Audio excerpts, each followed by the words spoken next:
नमस्कार मित्र. आज आपण स्थानिक स्वराज्य संस्थेच्या निवडणुका या संदर्भामध्ये आपण चर्चा करणार आहोत. मागील महिन्यामध्ये म्हणजे आपल्या डिसेंबरमध्ये नगरपालिका, नगरपंचायत आणि नगर परिषद या निवडणुका संपन्न झाल्या आणि आता महानगरपालिका निवडणुका या ठिकाणी होऊ घातलेल्या आहेत. जवळपास 29 महानगरपालिकेच्या निवडणुका संपन्न होत आहेत. 1960 साली ज्यावेळेस महाराष्ट्र राज्याची निर्मिती झाली आणि महाराष्ट्राचे पहिले मुख्यमंत्री यशवंतराव चव्हाण यांनी महाराष्ट्रामध्ये त्रिस्तरीय पंचायत राज योजना, त्याच्यामध्ये ग्रामपालिकेपासून तर महापालिकेपर्यंत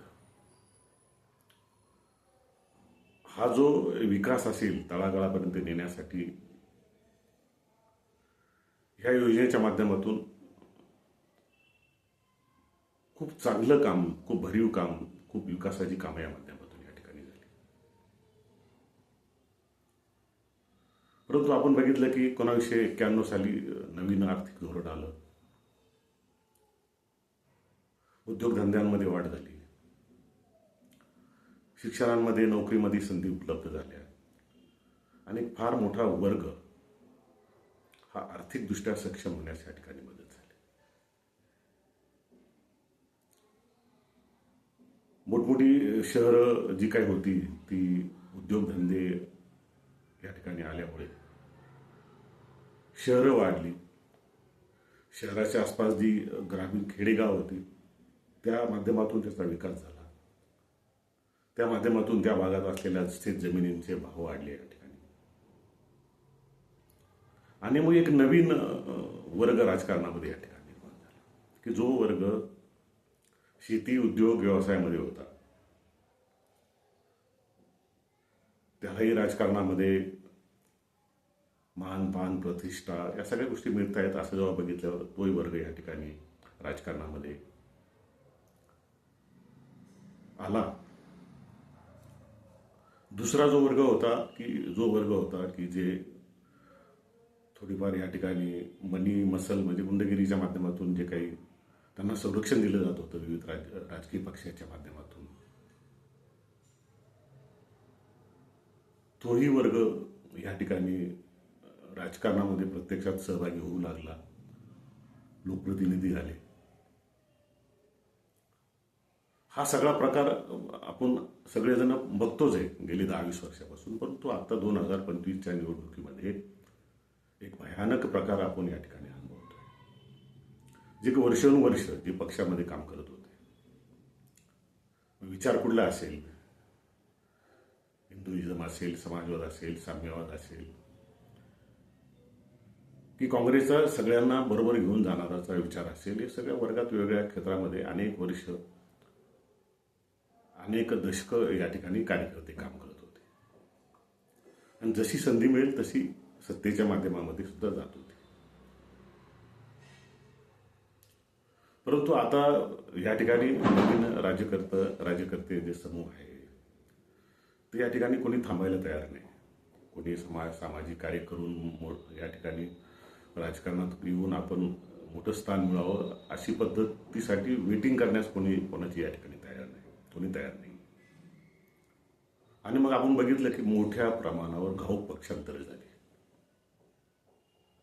म्हणजे कोणत्याही राजकीय पक्ष या ठिकाणी या पक्षातून त्या पक्षामध्ये, विशेषतः कम्युनिस्ट पक्ष जर सोडले, सगळ्या पक्षांतरांमध्ये मोठमोठी पक्षांतरं झाली आणि मग त्या माध्यमातून निवडून कोण येऊ शकतं, आर्थिक बळ कोण देऊ शकतं, सत्तेचं बळ कोण देऊ शकतं, अशा पद्धतीनं ही पक्षांतरं झाली आणि आता निवडणुका होत आहे. याचं कारण तुम्हाला मी सांगितलं ना की सत्ता मिळाल्यानंतर सगळं काही मिळतं आणि मग ते जर अशा पद्धतीनं या ठिकाणी निवडणुकीच्या माध्यमातून, लोकप्रतिनिधीच्या माध्यमातून या ठिकाणी जर आपल्याला मिळत असेल तर मग आपला आचार, विचार, पक्ष याच्याशी काही देणं घेणं नाही आहे. आणि मग एक आपण आज जो काही राजकारणातला जो एक प्रकार जो आपण आज या ठिकाणी नवीन प्रकार जो बघितला की आता तुमची जी काही निष्ठा, तुमचं कार्य, तुमचे परिश्रम किंवा पक्षाच्या माध्यमातून त्यांच्या विचारावर वाहून घेणारे कार्यकर्ते हे काही निवडणुकीमध्ये निवडून येऊ शकत नाही, अशा प्रकारची भावना प्रामुख्याने सगळ्या राजकीय पक्षामध्ये झालेली आहे. विशेषतः जी भारतीय जनता पार्टी गेली 10 ते 12 वर्ष सत्तेत आहे त्यांची पण झालेली आहे की अनेक कार्यकर्ते वर्षानुवर्ष संघामध्ये, नंतर भारतीय जनता पार्टीमध्ये काम करताना जी कार्यकर्ते होती त्यांना सुद्धा या निवडणुकीमध्ये डावललं गेलं.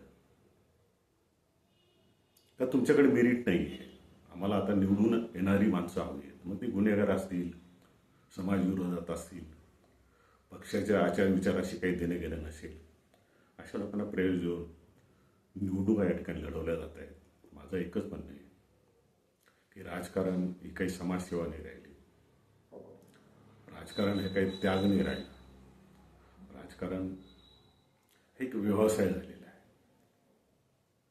आणि मग या ठिकाणी एकदा 5 वर्षातून एकदा जर गुंतवणूक केली तर उरलेल्या 5 वर्षामध्ये आपल्याला सगळं काय मिळतं. आणि ते जर मिळत असेल तर आपण बाकी या सगळ्याच्या काही गोष्टी आहेत की विचार, आचार, पक्ष, निष्ठा वगैरे याला तिलांजली ऑलरेडी दिलेलीच आहे.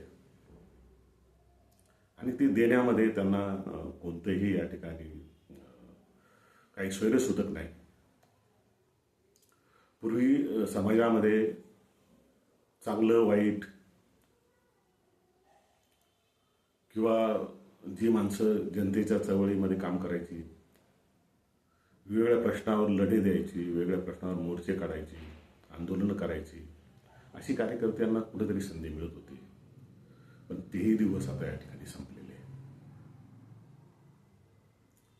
मला असं वाटतंय की ठीक आहे, आजची परिस्थिती जी काय आहे, निवडणुकीची, राजकीय पक्षांची परिस्थिती खूप वाईट आहे. पण मला वाटतं ही पद्धत जी आहे, ही पद्धत एक वेळ अशी येईल की समाजच या ठिकाणी पुढे येईल. हे जे काही चाललेले आहे चुकीचं आहे, हे आपण बदललं पाहिजे. देशातली लोकशाही टिकली पाहिजे.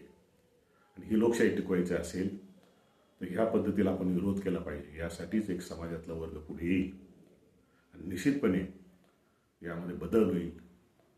परंतु आज मला एकच म्हणायचं आहे की आजच्या परिस्थितीमध्ये राजकारणाचा राज्यकर्त्यांनी एक धंदा या ठिकाणी बनवला आहे, असंच मला या ठिकाणी वाटतं. धन्यवाद.